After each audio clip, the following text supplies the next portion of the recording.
Sud Radio dans tous ses états. Le fait du jour. Wuhan, ça a plus de 40 ans, mais malheureusement, la délinquance et même la criminalité explosent en France avec un nombre de faits divers incroyables ces derniers jours. Tiens, dans Cahors, ville calme s'il en est, un homme a été tabassé à mort par des dealers. Il avait 36 ans, il est mort sous les coups des dealers qui perturbaient la vie en bas de son immeuble. Du rue d'Avron, dans le 20e arrondissement de Paris, ce week-end, un homme essaye de se défendre alors qu'on lui arrache son téléphone portable à la terrasse d'un café. On le poignarde, les secours arrivent, il était en état d'arrêt cardio-respiratoire. Il meurt quelques heures plus tard. On continue à Marseille. Un homme demande à une jeune fille de retirer ses pieds du siège sur le métro. Eh ben, il a été planté de 4 coups de couteau par un adolescent de 16 ans, copain de la fille qui avait ses pieds sur la banquette. On continue toujours à Marseille. On essaye de voler la voiture d'un homme qui dormait dedans. Il se défend, il est frappé à coups de tournevis, il est laissé pour mort, pronostic vital engagé. Aujourd'hui, à Meudon, un jeune poignardé en pleine rue, un sans-abri en garde à vue. Bref, on va arrêter là et on va se poser cette question: l'insécurité est-elle devenue incontrôlable? Nous sommes en compagnie de Georges Fenech, qu'on connaît bien, ancien magistrat, ancien député, auteur du livre L'ensauvagement de la France, la responsabilité des juges et des politiques, publié aux éditions du Rocher. Georges Fenech, bonjour. Bonjour mon cher Philippe. On a l'impression que, comment expliquer cette ultra-violence, y compris dans des villes très calmes? Je connais bien Cahors, c'est ma ville natale, où j'aurais jamais imaginé qu'on puisse se faire tabasser à mort au pied d'un point de deal. Vous savez Philippe, il n'y a plus aucun endroit en France, aucune ville petite, moyenne, bourgade, qui soit aujourd'hui épargnée par cette ultra-violence qui frappe pour un oui, pour un non, pour un regard, par des jeunes de plus en plus violents, de plus en plus jeunes. J'ai pas le souvenir, moi, dans toute ma carrière de magistrat, et notamment spécialisé dans la délinquance des mineurs, quand j'étais juge d'instruction, d'avoir connu un tel niveau de violence. Certes, il y a toujours eu de la violence, mais pas à ce degré-là, avec ces moyens-là, c'est-à-dire l'utilisation de l'arme blanche à tout, dans toutes circonstances, et des kalachnikovs, bien sûr, pour les règlements de compte, notamment en matière de stupéfiants. Alors, vous avez eu l'amabilité de citer mon livre. J'ai cherché à comprendre, à expliquer en tout cas, parce qu'il y a longtemps que je l'ai compris, en tout cas par l'exercice professionnel, quels sont les facteurs qui ont conduit notre pays à cette dérive. Et le sous-titre que vous avez cité est important, la responsabilité des juges et des politiques. Si on prend la responsabilité des juges, cette fameuse culture de l'excuse qui consiste à dire on ne condamne pas, on ne veut pas d'emprisonnement qui est criminogène, les mineurs ne sont pas responsables de leurs actes, etc., etc. Vous avez donc plus qu'un sentiment d'impunité, vous avez une impunité qui s'est installée dans notre pays. Et j'aime toujours citer un grand criminologue du XVIIIe siècle, Cesare Beccaria, l'italien, qui disait « ça n'est pas le quantum, le niveau de la peine qui impressionne le délinquant, c'est la certitude d'exécuter la peine ». Or, aujourd'hui, les peines sont peu ou prou exécutées, et c'est dans ce sentiment pour les policiers qui arrêtent des individus qui sont relâchés au bout de 24 heures que leur travail finalement est vain, et que cette société est en train de partir, si vous voulez, dans le non-respect, que ce soit de la police, de la justice, et c'est ça qui explique où on en est aujourd'hui. Pour reprendre le titre de votre livre qui utilise un mot fort, ensauvagement, qui avait été repris par Gérald Darmanin, l'actuel ministre de la Justice, quand le garde des Sceaux, qui refuse de reprendre le terme d'ensauvagement, déclare, je cite, « L'insécurité, il faut la combattre. Le sentiment d'insécurité, c'est plus difficile car c'est de l'ordre du fantasme. » Est-ce qu'il n'est pas totalement dans le déni de réalité? Et il dit ça à l'époque où il est garde des Sceaux, pas à l'époque où il était avocat. Moi, j'ai une conviction intime, c'est que ces résultats de ces dernières élections et cette défaite sans appel du clan de la Macronie, de la majorité présidentielle, il faut aller chercher surtout la raison du côté de la place Vendôme. Parce que les Français ont compris que place Vendôme, il n'y avait pas de politique pénale à la hauteur de la gravité de la situation. Ils l'ont compris. Et quand ils entendent effectivement le garde des Sceaux qui, malgré budgétairement les efforts qui ont été faits en faveur de la justice, continuer à nier une réalité, continuer à ne pas vouloir faire construire des places de prison ou des centres éducatifs fermés, il n'y en a même pas un par département, les Français ont compris que la justice s'était totalement dévoyée dans une culture de l'impunité, dans une culture de l'excuse et de l'irresponsabilité. Je cite aussi les parents, par exemple. Voyez-vous ? Donc je crois que ce thème de la sécurité a été un des critères de choix de nos compatriotes au moment d'élections et européennes et législatives. Vous parlez des mineurs. Vous avez été juge des mineurs, Georges Fenech. Quand on voit, c'est très certainement des jeunes qui ont tabassé à mort ce ressortissant russe à Cahors. Ceux qui sortent des couteaux, ils n'ont pas 70 ans en général, on est bien d'accord. J'ai l'impression, pour prendre un terme de psychanalyste, qu'il n'y a plus de surmoi. Le surmoi, c'est ce qui vous empêche de faire les choses. Une fille vous plaît, elle veut pas sortir avec vous, ben vous l'agressez pas sexuellement, vous la violez pas. Ou quelqu'un se défend pour son téléphone portable, vous le poignardez pas à mort. Est-ce que vous avez constaté au fur et à mesure cette perte de surmoi en tant que magistrat ? Oui, excusez, à partir du moment où des jeunes qui sont en perte de repères, des carences éducatives, des échecs et absentéisme scolaire, n'ont plus d'encadrement, n'ont plus de référent à l'autorité, n'ont plus de sanctions. Donc ils sont effectivement totalement désinhibés. Ils veulent une réponse immédiate à leurs désirs, satisfaire leurs désirs immédiatement. J'ai besoin des dernières baskets les plus prisées, j'ai besoin d'une moto, j'ai besoin d'argent, j'ai besoin de ceci, ben je vais le prendre là où il est. Et notamment dans le trafic de drogue. C'est ça. Je veux, je vole, je la veux, je la viole. Mais bien sûr, parce que vous savez, le mineur, il a son intelligence, il fait son rapport coût-avantage. Ça me rapporte quoi le trafic de drogue ? Pas mal d'argent. Ça me coûte quoi ? Pas grand-chose. Un peu de garde à vue, peut-être un peu de centre éducatif, et puis je ressortirai et je recommencerai. Donc le bilan qu'il fait en termes économiques, si je puis dire, il est largement positif. Il n'a aucune raison de s'arrêter ou de vouloir travailler plus péniblement qu'il ne le fait. Donc tant qu'on n'aura pas pris la mesure du fait que le mineur aujourd'hui se sent totalement invulnérable, qu'il agit en vainqueur contre la police, vainqueur contre la justice. Et malheureusement, ce que je regrette, c'est qu'en 2021, il y a eu une réforme qui a été portée par Madame Belloubet et portée par Éric Dupond-Moretti sur la fameuse ordonnance de 45 sur les mineurs. On pouvait s'attendre à plus de fermeté, compte tenu de cette évolution. Ça a été tout le contraire. Ce qui est absolument fou. Est-ce que la délinquance des mineurs, c'est la grande oubliée des politiques de sécurité ? C'est le grand défi de notre société. Vous savez, un crime ou délit sur 5 est le fait d'un mineur. C'est tout énorme. Confondu.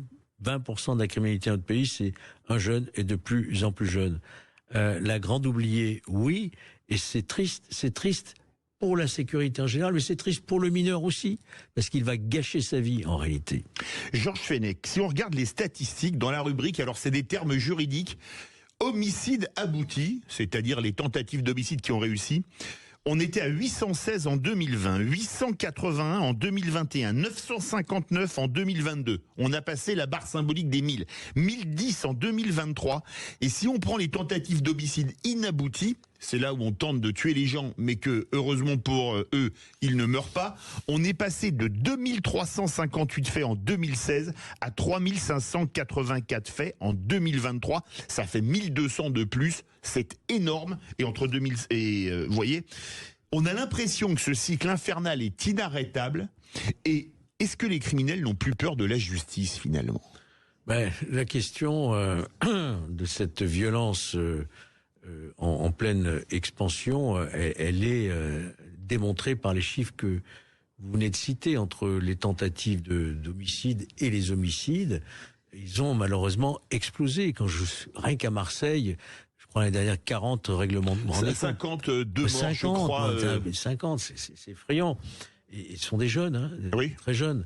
Ceci montre bien, si vous voulez, qu'on est dans une société aujourd'hui où le crime finalement est présent à tout instant, partout, et que l'autorité, la justice et la police ne parviennent pas à endiguer ce fléau.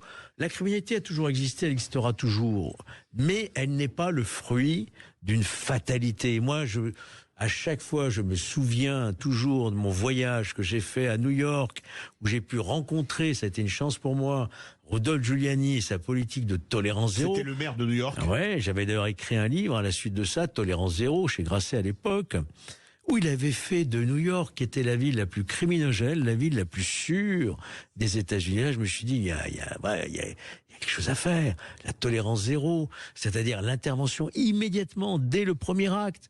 Montrer que la société ne laisse rien passer avant de tomber dans la plus grande criminalité. La grande criminalité, le résultat d'une petite criminalité qu'on n'a pas traitée. Mais la tolérance zéro, ce serait applicable en France. On peut se douter que certains syndicats de magistrats hurleraient au fascisme. Oh, à quoi j'ai eu droit quand j'ai publié ce livre un peu prémonitoire en 2001. Nous sommes en 2024, Sauvagement, c'est le tome 2 en réalité. Les choses n'ont fait que s'aggraver au lieu de s'améliorer.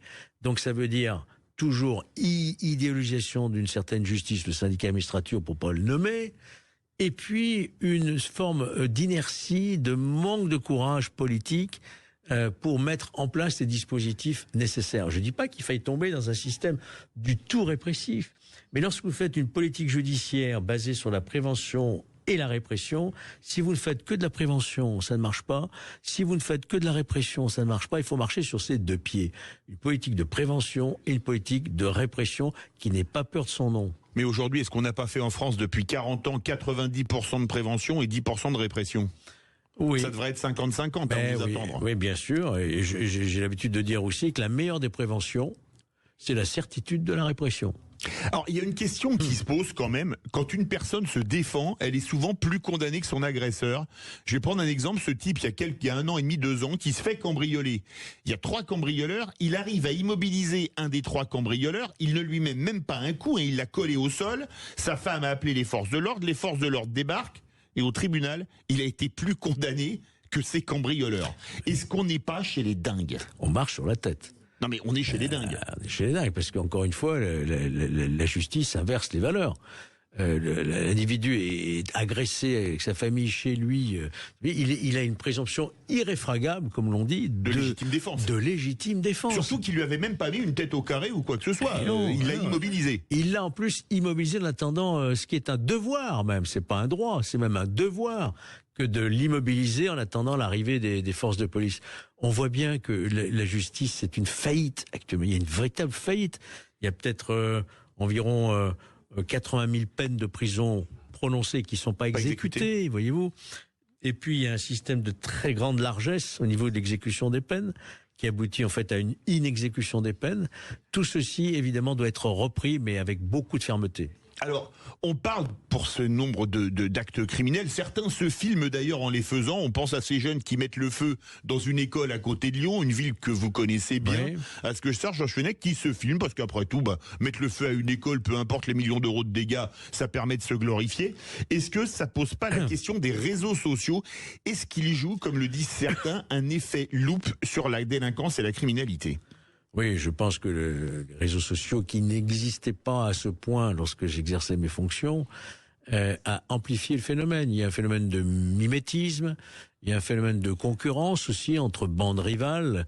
Quand elles voient sur les réseaux ce que font certains, ils ont une certaine tendance à vouloir les faire encore mieux, si vous voulez. Ou encore pire. Voilà. Et donc, et puis les réseaux sociaux sont aussi porteurs d'un grand nombre de dérives, que ce soit le harcèlement scolaire, la violence, les règlements de compte.